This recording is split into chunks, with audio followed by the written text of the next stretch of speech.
Okay, students. Now we are going to discuss about the second problem and overall third problem. Right.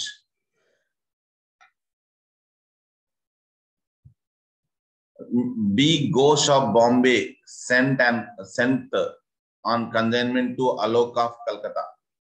So consigner. I mean, ఇది ఇద్దరి మధ్య జరిగినది consignment. Ghosh కన్జైనర్ అవుతాడు, Alok consignee అవుతాడు. కల్కత్తా అంటే బాంబే నుంచి కల్కత్తాకు పంపిస్తున్నాము. ఎన్ని అంటే 300 cases.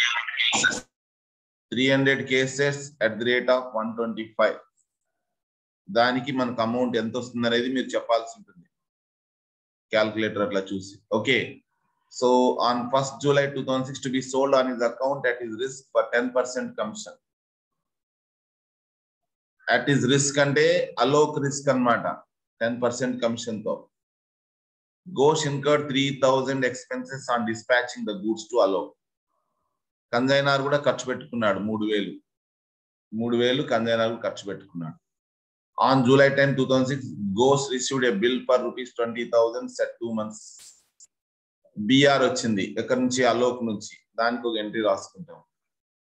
September 30th, 2006, Alok sent and account sales. అమ్మిన తర్వాత అకౌంట్ సేల్స్ పంపించాడు. మొత్తం 200 కేసెస్. 200 కేసెస్ 160తో అమ్మినాడు. 16,32,000. తర్వాత మిగతా రిమైనింగ్ కేసెస్ అంటే మొత్తం 300 కదా. 300లో 200 160తో అమ్మినాం. ఇంకా 100 ఉంటాయి. వాటిని 150తో అమ్ముతున్నాడు. అంటే 15,000. 100 into 150 is equal to okay, ఇది right. So total that comes to 47,000. ఇది సేల్స్ అన్నమాట. ఇది అలోక్ తో ఉంటుంది. అలోక్ తో డబ్బు తీసుకున్నట్టు, అలోక్ తీసుకున్నట్టుగా. Okay, right. దాంతో పాటు ఏమి అలోక్ ఎంత ఖర్చు పెట్టుకున్నాడు అంటే 600 rupees. 600 plus 900 selling expenses, unloading expenses 600 total. Okay, 600 plus 900 is equal to 1,500 ఖర్చు పెట్టినాడు. ఎవరు అంటే Alok. Okay okay, right. So dear students, గుర్తుపెట్టుకోండి, ఇక్కడ బాగా అబ్జర్వ్ చేస్తే మనం ఒక పాయింట్ ఇంపార్టెంట్. అదేమంటే ఇక్కడే మనము రఫ్ గా వేసేసుకున్నాం. ఒకసారి మీరు అబ్జర్వ్ చేయండి. ఇక్కడ ప్రాబ్లం అర్థం చేసుకోగలిగితే దట్ బికమ్స్ వెరీ ఈజీ. ఇది ఎంత అయిందో మీరు చెప్పలేదు ఇంకా. 300 into 125 37,500 సార్. ఓకే బంగారు, అది. సో ఇది 37,500 ఏమవుతుందంటే కాస్ట్ ఆఫ్ గూడ్స్ అన్నమాట, సెంట్ ఆన్ కన్సైన్మెంట్. ఇది సేల్స్ టోటల్ 47,000 మనం అమ్మినాం. 200 ఇట్లా, 200 ఏమో 160, 100 ఏమో 150తో. తర్వాత కన్జైనర్ 3,000 ఖర్చు పెట్టుకున్నాడు. కన్జైనీ 1,500 ఖర్చు పెట్టుకున్నాడు. Total 900 plus 600. దాంతో పాటు కన్జైనీకి 10% కమిషన్ అంటే 47,000 మీద 10/100 అన్నమాట, ఇజ్ ఈక్వల్ టు 4,700. లాభం ఎంత అనేది ఇప్పుడు మనము చూసుకోవాలి. So this is called post mortem of the problem అన్నమాట. ప్రాబ్లం ని పోస్ట్ మార్టం చేయాలి మనం, అంటే అర్థం చేసుకోవాలా అని అర్థం అంతే. పోస్ట్ మార్టం లో బాడీలో పార్ట్స్ ఎక్కడ ఏం ప్రాబ్లం అనేది చూస్తారు కదా, అట్లా ప్రాబ్లం అర్థం చేసుకోండి. That is the important thing. Consignee అన్నప్పుడు అలోక్. ఓకే స్టూడెంట్స్, సో మొట్టమొదటి చిట్టాపద్దు ఏమంటే ఘోష్ అలోక్ పంపిస్తున్నాడు. ఎంత అంటే 37,500. That is the important thing students. Consignment account debit to goods cent on consignment 37,500. Consignment account debit to consignment account debit to goods sent on consignment. Consignment account debit to goods sent on consignment. 300 into 125, that comes to 37,500. So that is the first transaction, dear students. ఆ తర్వాత ఖర్చు ఘోష్ కూడా ఖర్చు పెట్టుకున్నాడు, అంటే cash మన నుంచి పోతుంది. Consignment account debit to cash account. Cash account. Yeah, consignment account debit to cash account 3,000. ఒక 1,500 ఎవరు పెట్టుకున్నారు? కన్సైనీ పెట్టుకున్నాడు, అలోక్ అన్నమాట. So consignment account debit to Alok account 600 plus 900 1,500. Okay, అది జరిగింది 1,600. ఆ తర్వాత ఏం చేసాము? బిల్స్ రిసీవబుల్ చిటాపద్దు, దానికి ఏమొస్తుందంటే bills receivable account debit to Alok account. Bills receivable account debit to Alok account అన్నప్పుడు మనం బిల్స్ రిసీవబుల్ చేయట్లేదు, అలోక్ లో రాసుకోవాలి. బిల్స్ రిసీవబుల్ అయితే టు అలోక్ వస్తుంది, అలోక్ లో అయితే బై బిల్స్ యా బై బిఆర్ 20,000 అని రాసుకుంటాం. 20,000. ఓకే, ఆ తర్వాత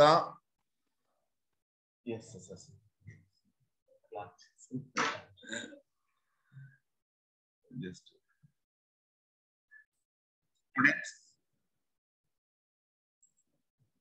ఓకే స్టూడెంట్స్, 3,000 ఎక్స్పెన్సెస్ అయిపోయినాయి, తర్వాత అలోక్ ది ఖర్చు అయిపోయిన తర్వాత బిల్స్ రిసీవబుల్ అయిపోయింది.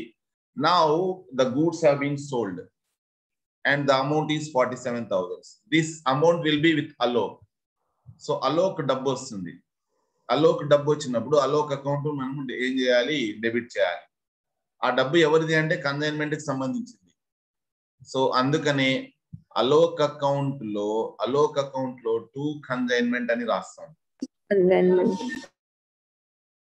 టు కన్సైన్మెంట్ అని రాసి మరి I mean to get a clarity for this, 200 into 160, 100 into 150. So totally 47,000 ఇట్లా రాసుకుంటాం. సో అలోక్ అకౌంట్ లో టు కన్సైన్మెంట్ అయితే కన్సైన్మెంట్ లో బై అలోక్ అని రాసుకుంటాం. బై అలోక్ సేల్స్ అన్నమాట ఇది. 200 into 160, 100 into 150, that comes to 47,000. So రెండు చోట్ల entry రాసినాం dear students.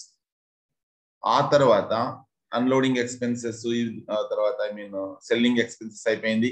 Now 10% commission is to be given to Alok అన్నమాట. సో అది కన్సైన్మెంట్ కు ఖర్చే అవుతుంది కాబట్టి కన్సైన్మెంట్ అకౌంట్ లో మనం డెబిట్ సైడ్ రాసుకుంటాం. Okay, consignment account debit to Alok account, అది మన బాకీ అన్నమాట. ఎవరికి అంటే కన్సైనీకి. So Alok consignment account debit to Alok account, commission ఇది. So 47,000 into 10/100, that comes to 4,700. Consign అంటే కన్సైన్మెంట్ లో టు అలోక్ అని రాస్తే అలోక్ లో బై కన్సైన్మెంట్ అని రాస్తాం. సార్ ఎక్స్పెన్సెస్ గాని రాయలేదు సార్. ఏమా ఎక్స్పెన్సెస్ రాయలేదు sir, Alok expenses. Okay okay okay, అవి రెండు రాసేస్తాం. బై కన్సైన్మెంట్, అక్కడ ఏం రాసాము? కన్సైన్మెంట్ లో టు అలోక్ అని రాసాము, అలోక్ లో బై కన్సైన్మెంట్. ఇవి 600 plus 900, దట్ కమ్స్ టు 1,500. ఇంకోటి కమిషన్ కి సంబంధించి consignment account debit to Alok అని రాసాం, అలోక్ లో ఏమి బై కన్సైన్మెంట్ అని ఇక్కడ 47,000 into 10/100, that comes to 4,700 అని రాస్తాం. ఓకే, ఇంకా ఫస్ట్ ట్రాన్సాక్షన్ మనం ఒకటి ఇక్కడ మనము కింద గూడ్స్ సెంట్ ఆన్ కన్సైన్మెంట్ లో రాసుకోవాలి. Consignment account debit to goods cent on consignment అని రాస్తాం. Consignment account debit to goods cent on consignment 37,500. మరి ఇక్కడికి వెళ్ళాలి మనం. This is goods cent on consignment.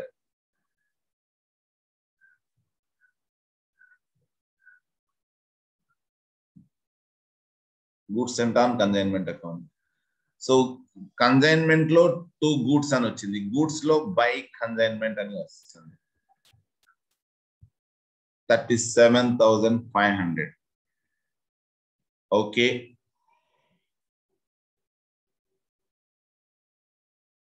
Right. Now ఇంకా ఏమున్నాయి ట్రాన్సాక్షన్స్? అంతే కదా, ఏం లేవు కదా. Now we have to balance. Okay, let us balance the first consignment account. So total 47,000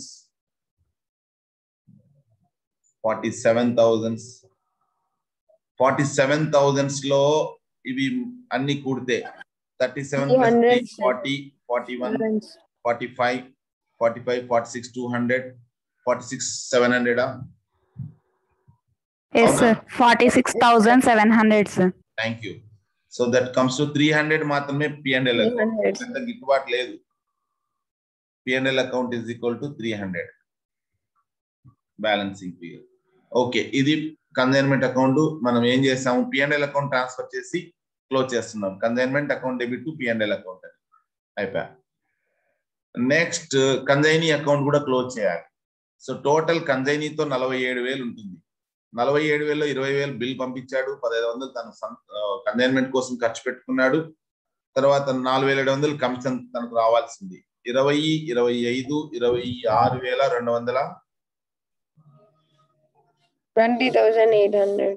ఏం బంగారు 27,000 20,800 సార్ బ్యాలెన్స్. Okay, 20,800 right. ఈ అమౌంట్ పంపిస్తాడు. సో పంపించడం మనం బిల్స్ అనే అనుకుంటున్నాం, అజ్యూమ్ చేసుకుంటున్నాం కాబట్టి ప్రతి ప్రాబ్లం లో కూడాను. ఓకే, మనకి సంస్థకు బిల్ వస్తుంది. Bills receivable account debit to Alok account అని. అలోక్ లో బై బిల్స్ రిసీవబుల్ అని వస్తుంది. By bills receivable remaining balance అన్నమాట. బ్యాలెన్సింగ్ ఫిగర్ కు 20,800 తో మనకు బిల్ ఒకటి ఇస్తాడు అన్నట్టుగా మనం రాసుకుంటాం 47,000. ఆ తర్వాత goods and on consignment account, ఇది మనము ట్రేడింగ్ అకౌంట్ ట్రాన్స్ఫర్ చేయాల్సి ఉంటుంది. Goods and on consignment account అంటే ఇక్కడ ఏం రాస్తాం, గూడ్స్ అండ్ ఆన్ కన్సైన్మెంట్ లో బై కన్సైన్మెంట్ రాస్తాం. దీన్ని క్లోజ్ చేయాలి అంటే ఈ అమౌంట్ ను ట్రేడింగ్ అకౌంట్ ట్రాన్స్ఫర్ చేయాలి. అంటే goods and on consignment account debit to trading account 37,500. ఈ రకంగా మనం క్లోజ్ చేస్తాము. So that's all students.